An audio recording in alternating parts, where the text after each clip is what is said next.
Welcome to Museums, Necessity or Luxury, a program brought to you by the Ismaili Jamatkhana Center USA in collaboration with the Michael C. Carlos Museum at Emory University, the High Museum of Art, Atlanta, the Aga Khan Museum, and our marketing partner, the International Council of Museums, US. The Ismaili Jamatkhanas around the world are more than places of worship and spiritual search. These spaces hope to encourage community engagement, broaden our intellectual horizons, and foster an appreciation of pluralism. In 2010, His Highness the Aga Khan, when delivering the La Fontaine Baldwin Lecture in Toronto, said, and I quote, "Almost everything now seems to flow globally.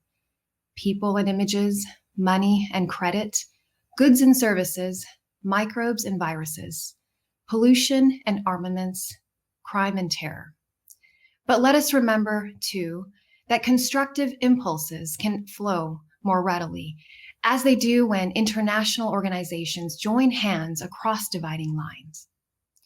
I invite you, our listeners, to ponder over those words as we commemorate International Museum Day, the objective of which is to raise awareness that museums are important means of cultural exchange, enrichment of cultures, and development of mutual understanding, cooperation, and peace among people.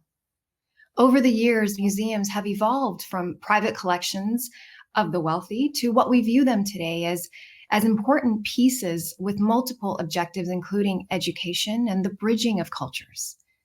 As with many other activities of life, the post-pandemic era has ushered us into a new paradigm, a new lens through which we will perhaps view museums and what they offer us.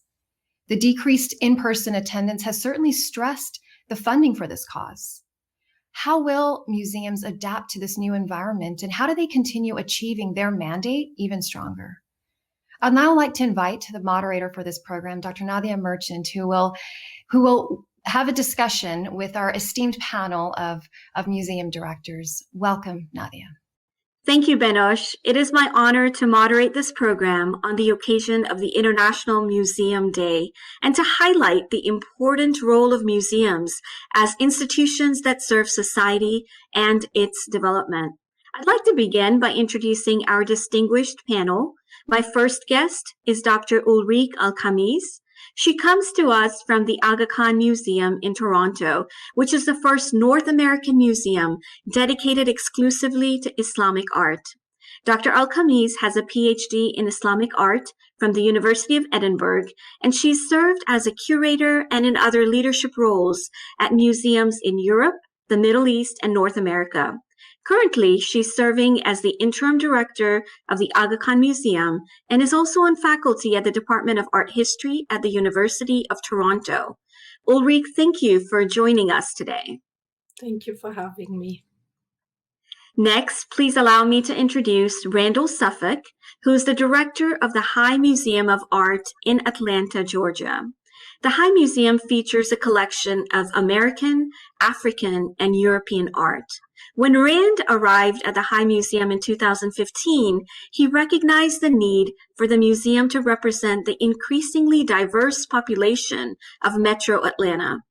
Rand embraced inclusivity as a core value of the museum. He invited diverse exhibitions, encouraged greater community access, and increased representation of women and minorities throughout the museum. Through these actions and more, the High Museum saw a jump of 240% in visitation by people of color in just 5 years. Rand, welcome to this program and congratulations on accomplishing such lofty yet imperative goals. Thank you. Team effort, and I'm delighted to be here. Thank you. Lastly, I'm pleased to invite Elizabeth Horner, the Ingram Senior Director of Education at the Michael C. Carlos Museum of Emory University, which I must mention is my alma mater. The Carlos Museum recently celebrated its 100th anniversary, and it showcases a geographically diverse collection of artwork dating from antiquity to the present. Education is an important mandate of this museum as it supports research and teaching on the university campus, cultivates literacy in the arts, and fosters understanding of diverse religions cultures through adult and youth community programming. Elizabeth helps lead all of these educational approaches of the museum. Elizabeth, thank you for joining this panel. Thank you for having me. You're welcome. So let us go ahead and begin our discussion.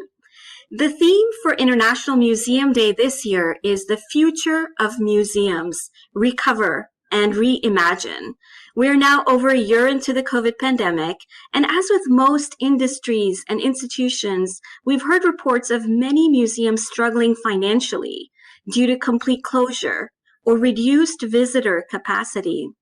Elizabeth, I'd like to start with you. How has your museum weathered through the pandemic, and how do you plan to recover? And what have you reimagined for the future of the Carlos Museum?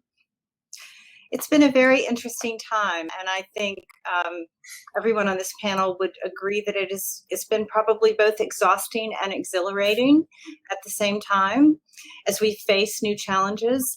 I think as a university museum, we have been incredibly fortunate to be a part of Emory University. I watched with great sadness across the country as colleagues were furloughed or laid off.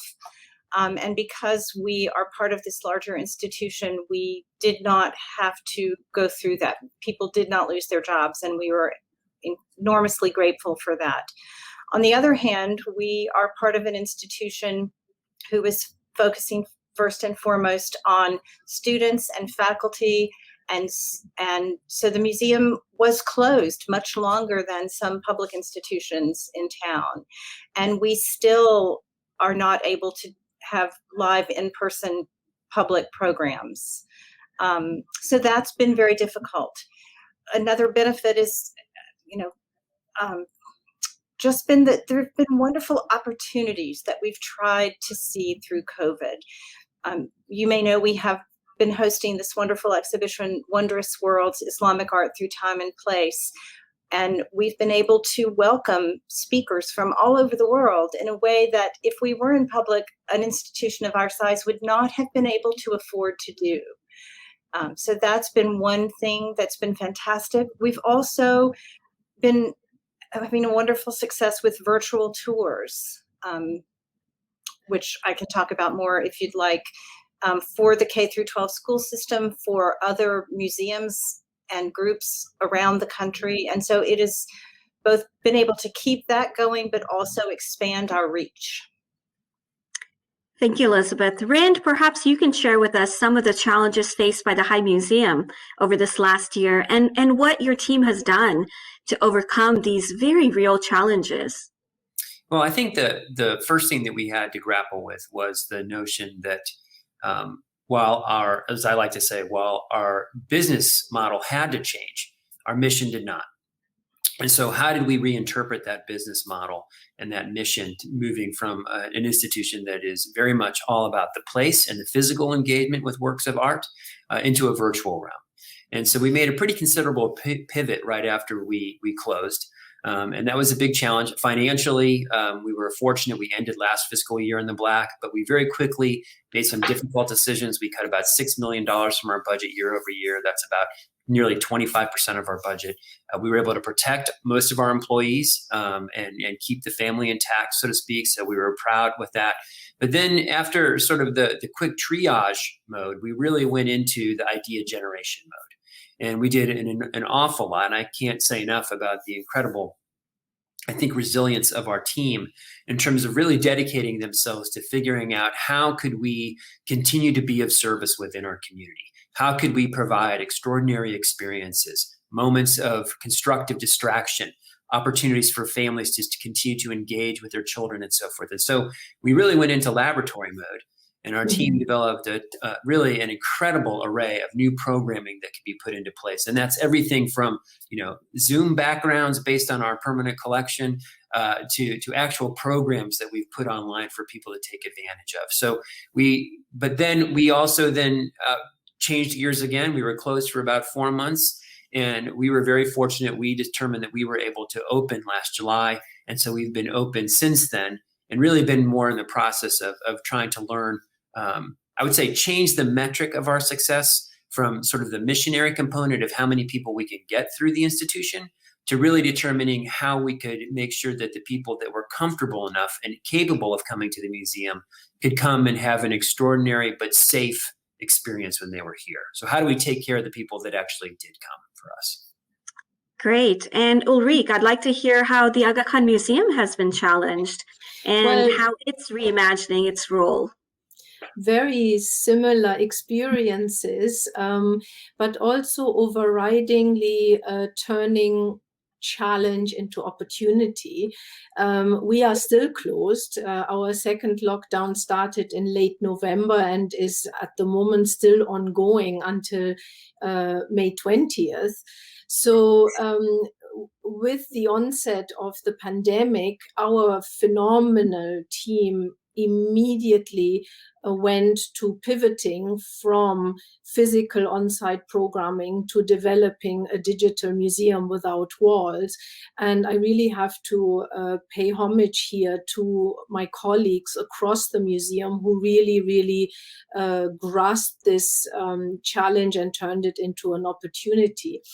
And we really have focused on the opportunity also institutionally, because we have used the past 7-8 months to actually work on a roadmap for the museum to make it fit and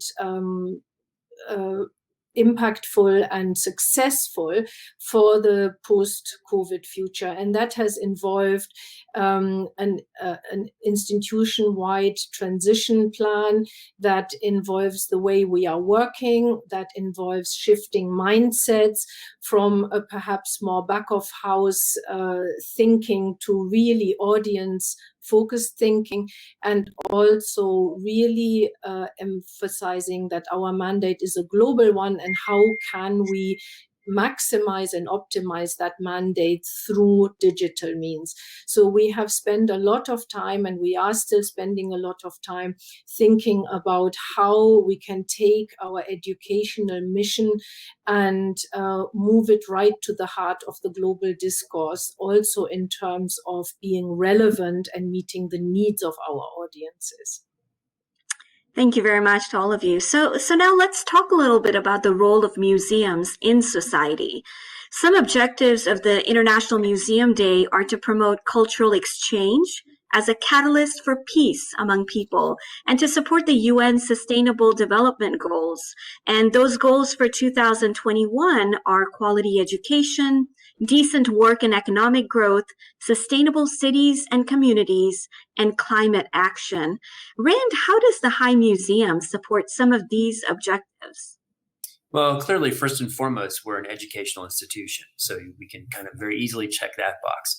But in the midst of that work, I think what we also do is we're an organization that, like our colleagues on this program, our work spurs creativity, it engenders empathy. We teach people how to communicate in verbal and nonverbal ways. Hopefully, the engagement they have with these extraordinary artworks leads to kind of a diminishment of what one person has called the poverty of aspiration in our communities. So I think we contribute directly to a number of those goals in that fashion, because these are things, that list I just rattled off, these are things that I believe, whether we're talking about the classroom, the office space, or candidly, our own backyards, these are the traits of successful communities and even states and nations, I would argue, in the 21st century.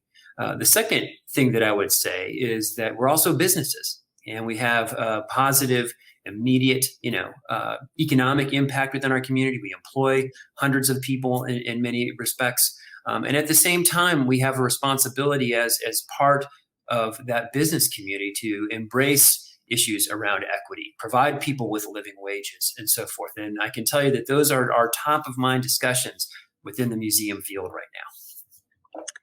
Thank you. Ulrich, in your opinion, how does Aga Khan Museum help society with these goals?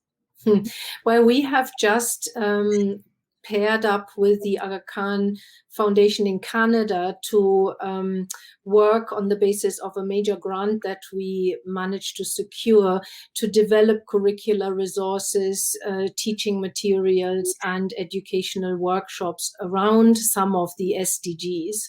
And at the heart of that, of course, lies a philosophy that uses our art collection as a conduit for discussing bigger issues of relevance today. We are also working with the Aga Khan academies to develop curricular resources around issues of environment, of intercultural identity, of well-being. So we are really, really shifting our minds from perhaps a more traditional art historical focus to using the art as tools for social improvement and making the world a better place and contributing to the quality of life. At the same time, also internally, we are working on shaking up our structures and our ways of working. We have just recently involved all our staff now in the new way of driving our roadmap, which is designed around 5 signature initiatives that foreground what we do in the museum in close connection with the digital delivery. And each team is cross-functional, so does not only have curators, but has representatives from all the functions of the museum at the table when projects are discussed and developed to be formally approved and then implemented. So we've really, really opened up the floor to make sure that we have voices from across the museum at the table as we develop our new programs and plans. Thank you. Elizabeth, what about you? I'd love to hear your thoughts on how the Carlos Museum fosters peace and helps with some of these sustainable development goals. You know, one of the things about our museum is that our collections span the globe, and many of our collections provide a fantastic entry point for looking at pluralism and for understanding cultures through the works of art that they've created.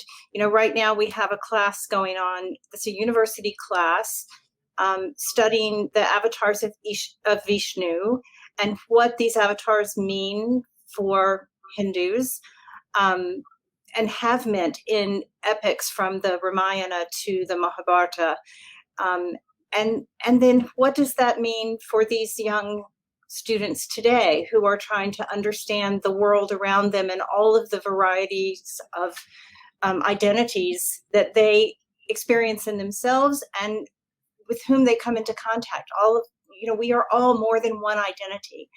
And so how can we use works of art to speak to that? We have medical students coming into the museum to look at traditions of death and dying that have been so important in COVID, as rituals of death and dying have changed to now be on iPods.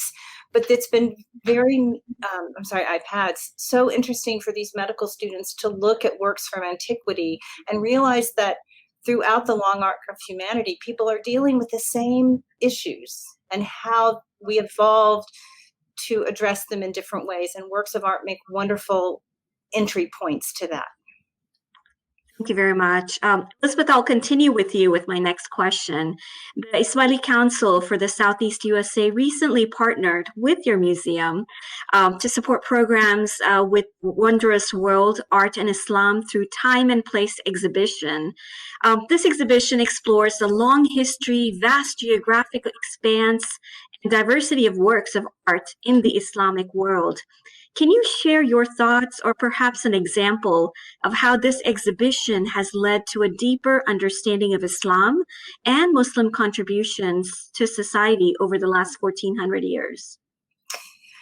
Yes, first of all, thank you so much to the Ismaili Council for the Southeastern United States for their steadfast support of this and other programs. The exhibition is beautiful, and we have, what's so wonderful about it is that it covers the vast geographical expanse, but also the temporal expanse of the Islamic world. And so while we can look back to history, we can also really appreciate contemporary Islamic artists, from Lala Hassadi to Afrouz Amigi and Hassam Massoudi, whose work show that Islamic art is thriving in the 21st century, and artists are using it to explore tradition, but also to critique current society.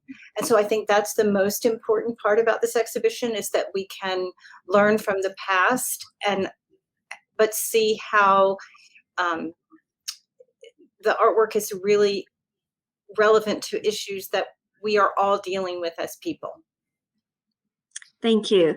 Rand, the High Museum of Art's exhibition, Bestowing Beauty, Masterpieces from Persian Lands, features nearly 100 different works highlighting vast artistic traditions of the Persian civilization from the 6th through the 19th centuries. The works come from the Hussein Afshar collection, one of the world's largest private collections of Persian art. Though they are Persian in origin, these artworks showcase some universal themes such as faith, love, and nature. So can you explain why you brought this collection to Atlanta and what meaning it has had for the community here? Well, we look at our special exhibition program as an opportunity to provide either a foil or a complement to the works in our permanent collection. And this is an area of work and a tradition that is not found within our permanent collection. So this was an incredible opportunity for us to bring really a body of work of extraordinary quality to the institution. It's a show, as I like to tell people again and again, it's a show that very much rewards slow looking, because the more you look at these incredible things, the more you see. And so it was really remarkable from that standpoint. But it was also important for us, I think, in terms of this moment, to provide exposure to really an extraordinary artistic tradition, and one that in many respects is vastly different from the one that of the West. And so this was an incredible opportunity for us to really share with our community not only works that we thought were just, as I said before, unbelievably beautiful, but also gave a real window into a different time and a different way of, I think, approaching the world and a whole different body of thought that was important to us. Great, thank you so much. So Ulrich, the Aga Khan Museum was founded by His Highness the Aga Khan, and the mission is to foster a greater understanding and appreciation of the contribution that Muslim civilizations have made to world heritage. Through education, research, and collaboration, the museum fosters dialogue and promotes tolerance and mutual understanding among people. Today, the world faces many challenges apart from the pandemic, including equality, migration, challenges to democracy, and climate change. So what role do you think museums in general have in addressing these issues? They should be at the heart of the discourse, using their collections, as Elizabeth already so wonderfully said, to point out the contributions that human societies have made and the stories that are encapsulated in the objects that we care for, that can talk about also the ties that bind all of us and the experiences that are timeless and are universal and are not culture specific at all. We, for example, during the closure, developed an exhibition called Remastered, where we are looking at 13 miniature paintings in our collection that actually talk about human sentiments and qualities that have always seen people through existential crises: courage, heroism, love for others, teamwork, etc.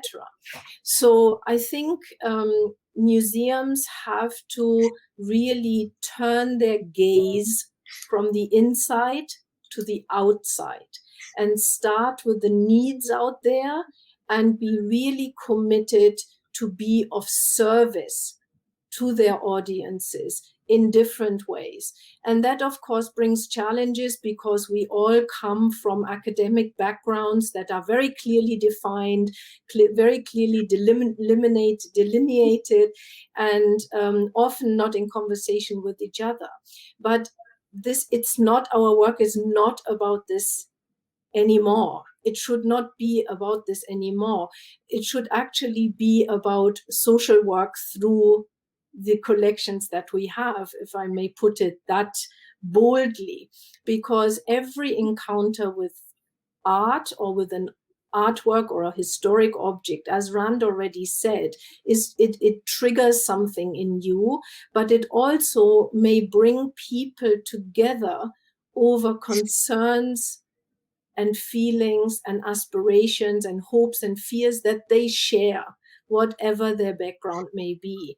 And I think that is what we at the Aga Khan Museum are trying to do, not only through our collections, but of course also through our programming and through our performing arts.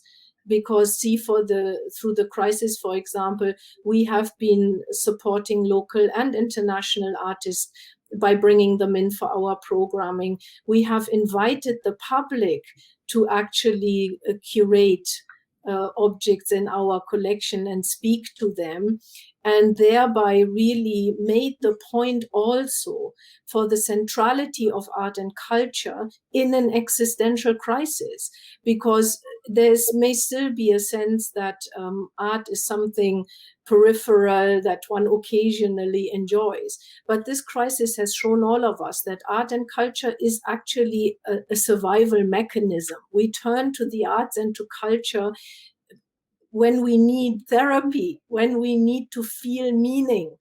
And that is what I'm passionate about, and I'm grateful.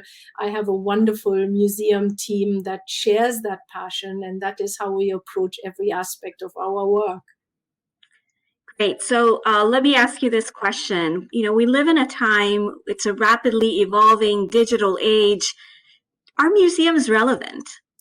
And I know I'm asking a crowd.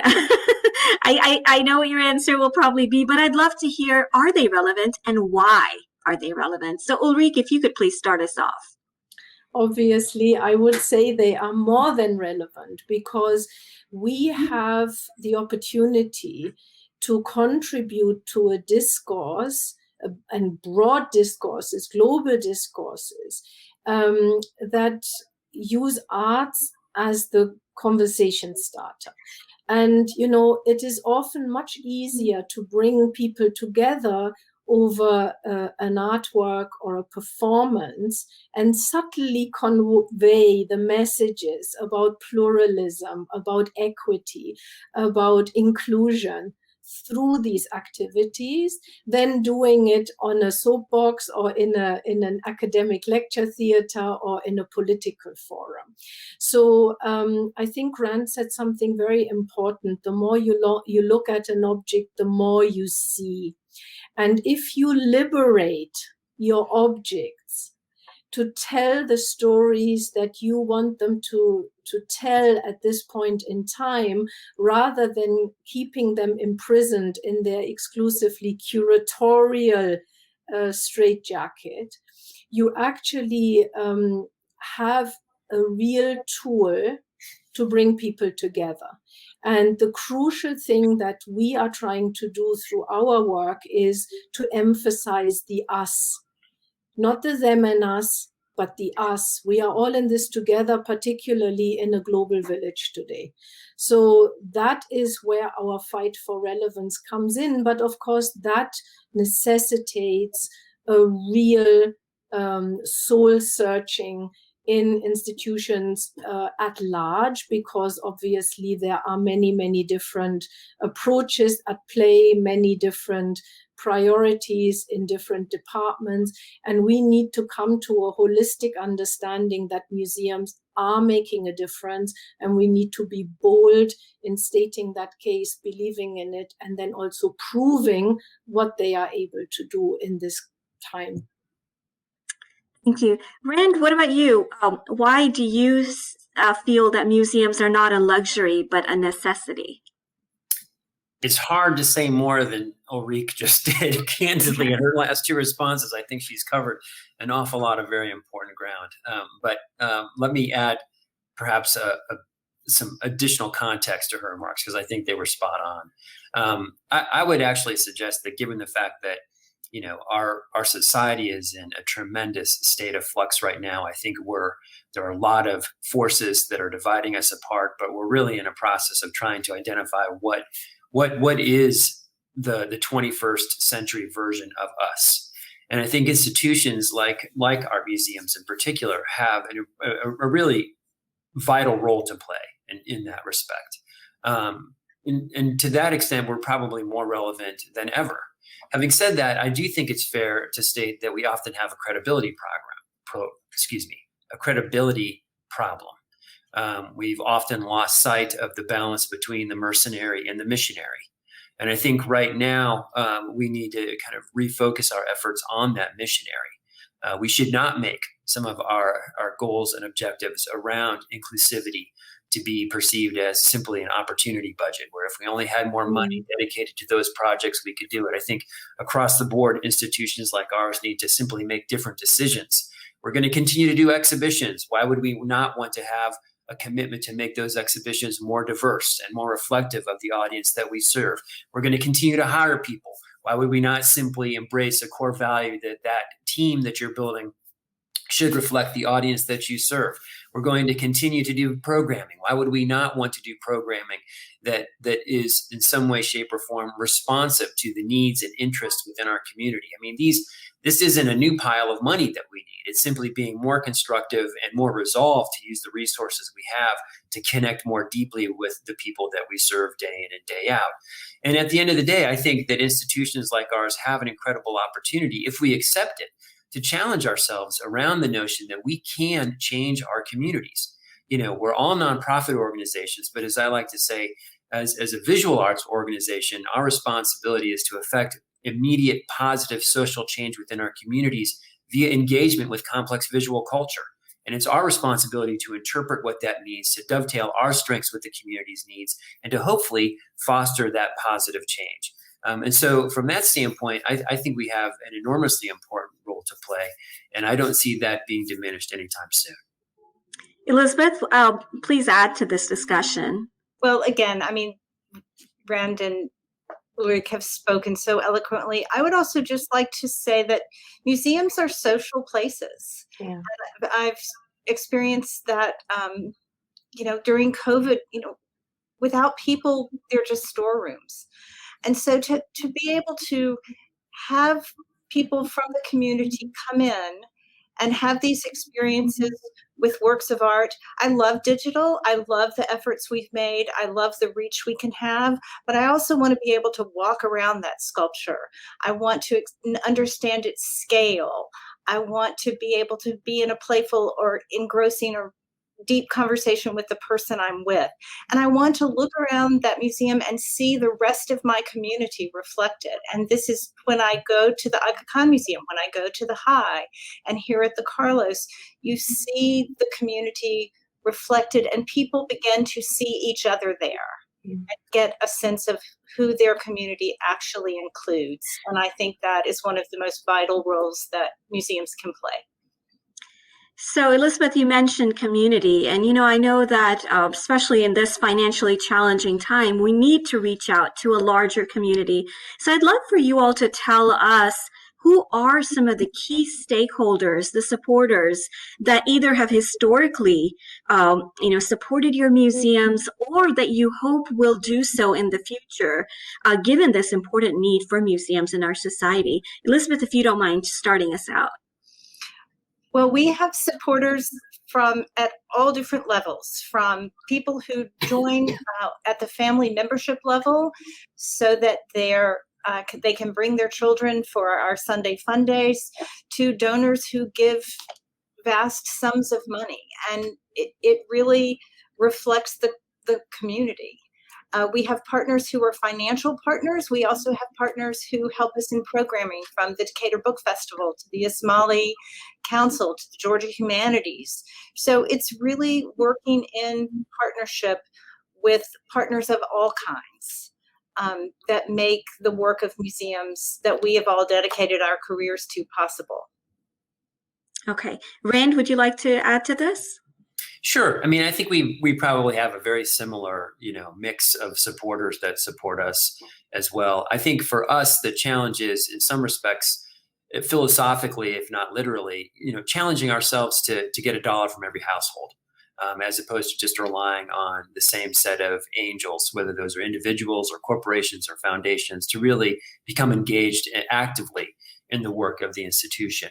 And for us here at the museum, we've been working very hard over the course of the past nearly 6 years now, I think, to become a profoundly different magnet within our community. And there's been some really extraordinarily affirming results of that. And just to give you one sense of what I mean by that, our audience right now, we went in 2015, about 15% of the people coming to the museum were people of color, BIPOC, part of the BIPOC community here. Last year was 51%. Over the course of the past 4 years, we've averaged 47% BIPOC, Black, Indigenous, and people of color participation at their museum. Metro Atlanta, just as a reminder, is 51% BIPOC. And so we're now actively reflecting the audience that we serve. Our challenge at this point, now that we've achieved that, just using that as one example, is to figure out how to grow that considerably, and at the same time encourage more of those individuals to become members. We want them to deepen their commitment to us and truly become members of the family. And so that gets back to what I was speaking of in terms of $1 from every household, because membership is the backbone of support of this institution. It's our lifeblood, and we need to do everything that we can to encourage that. And so that's one example, I think. Great. Ulrich, I know the Aga Khan Museum is supported through the Aga Khan Development Network, but aside from that internal support, who are some of the key stakeholders internationally within Canada that really the museum relies on to get the messaging across to the people that you want to?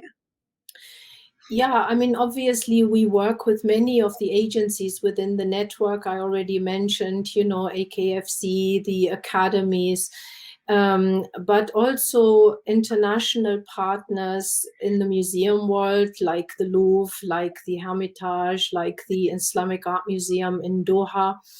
And we are really looking at partners that can help us again in working with us on on promoting pluralism around the world. And that doesn't necessarily have to be cultural partners, as we move forward. It really, the most important thing is that we introduce our collection into perhaps also innovative playing fields to encourage the interdisciplinary dialogues that we need as well, so that the artists come together with the scientists, with the social policy makers, and so on, to really create a holistic approach to everything that we are doing and have rounded conversations. So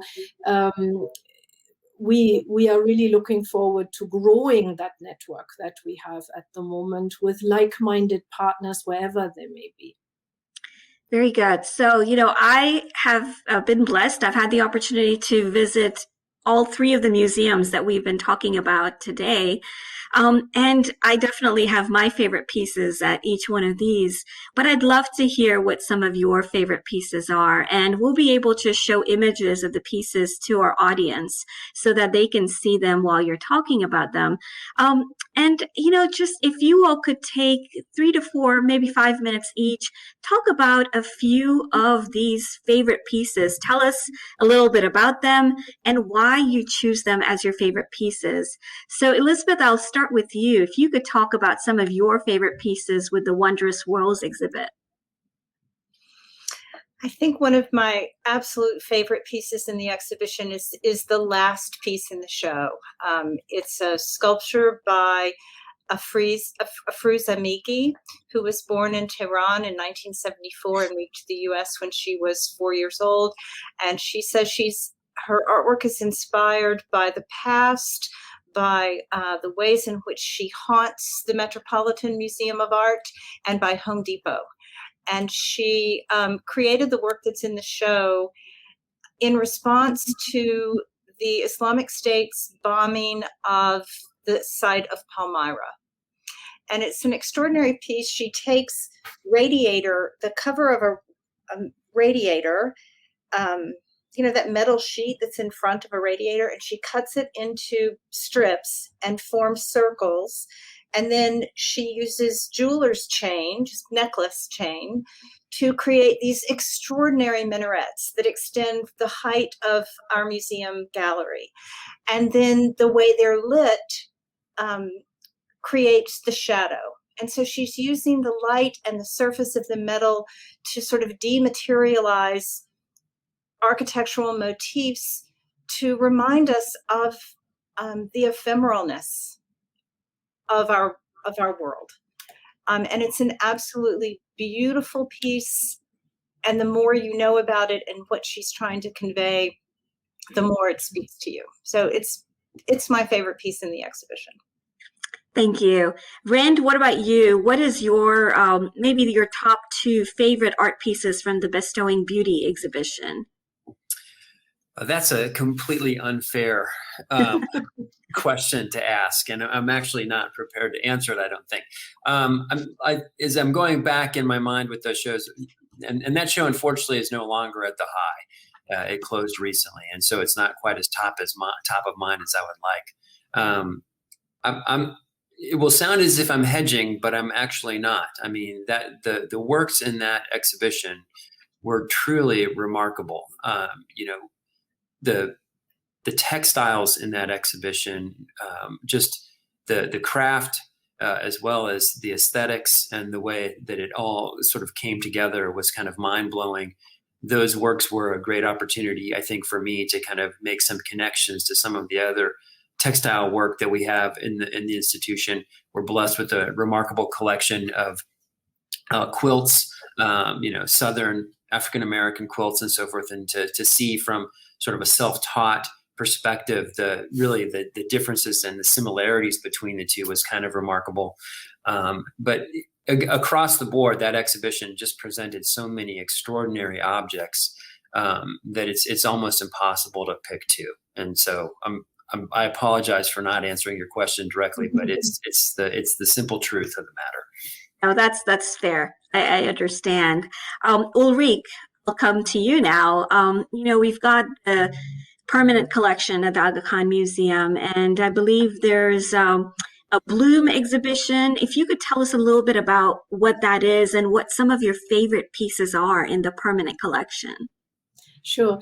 I mean, Bloom is actually one of our twice annual rotations that, of course, we do by necessity to rotate light sensitive and organic objects. But our assistant curator, Vita Purvaj, has turned this necessity into an opportunity yet again. So she is now theming every rotation around, again, topics of global interest and relevance. So Bloom foregrounds all the artworks in our permanent collection that have a link to flora, to paradise, and specific species of flowers, plants, and trees. And of course, our permanent collection, again, to me, when I look at it, is always, in a sense, a metaphor of the city in which the museum finds itself. Because Toronto is home to so many different cultures, religions, coming together, working together, living together, loving together, to make the city the great city that it is. And to me, the collection as a whole is a metaphor of that. So when you ask me about a favorite object, I would say every single object is my favorite object, because for me, every single object gives me the opportunity for a conversation. But just to give you an example of how amazing that conversation can be, we have a manuscript of the Masnavi Ma'anavi by Jalaluddin Rumi in the collection. And of course, it was calligraphed and illustrated on that occasion in Iran in 1603, so roughly 350 years after it was first authored by Jalaluddin Rumi, right? So of course you could look at this piece as a manifestation of Islamic art. But imagine if you look at it in the following way. Jalaluddin Rumi was an asylum seeker and a refugee. He had to flee his homeland with his parents as a kid during the Mongol invasions. And he was displaced several times. The family moved from place to place until eventually they came to settle in Konya. So here he was an outsider, an immigrant.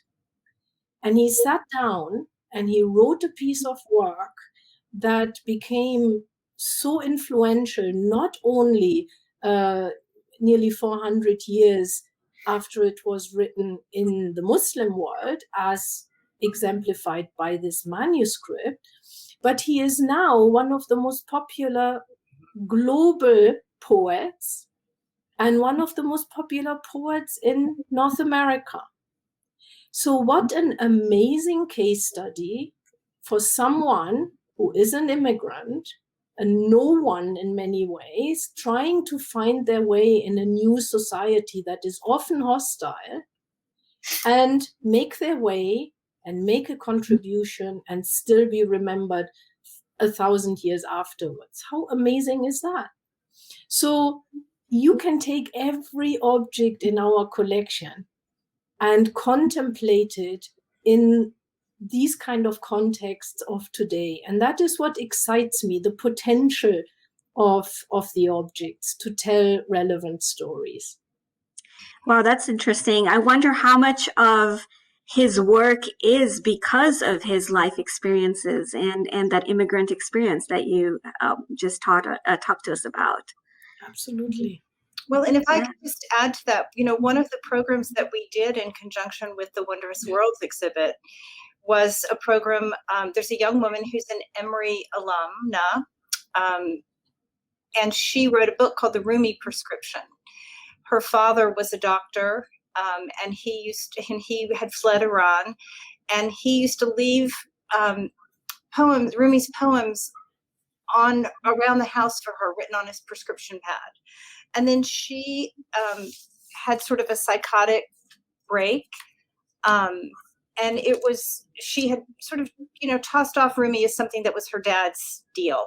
It was his generation. And then as she was experiencing this break and going through the healing and the diagnosis and all of this, she came to see her experience as an experience of the divine. And it was Rumi who she credits with helping her to learn to live with this diagnosis. And so it's the ways in which art, be it visual art or poetry, the humanities, speak to our current, whatever we're dealing with in the current moment, be it a pandemic, be it bipolar disorder.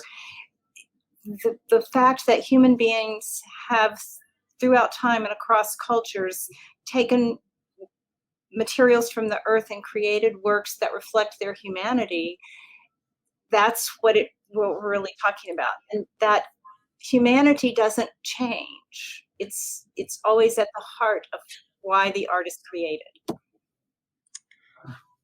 That's great. And that's what connects us then, is that common humanity. So we have a few minutes. I'd like to open it up. If any of you have any thoughts to share, anything that we might not have touched upon.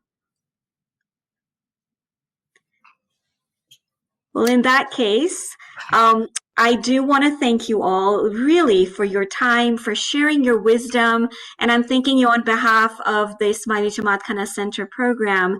And I want to really tell you that, I think our discussions today have raised my awareness of what a museum's role is.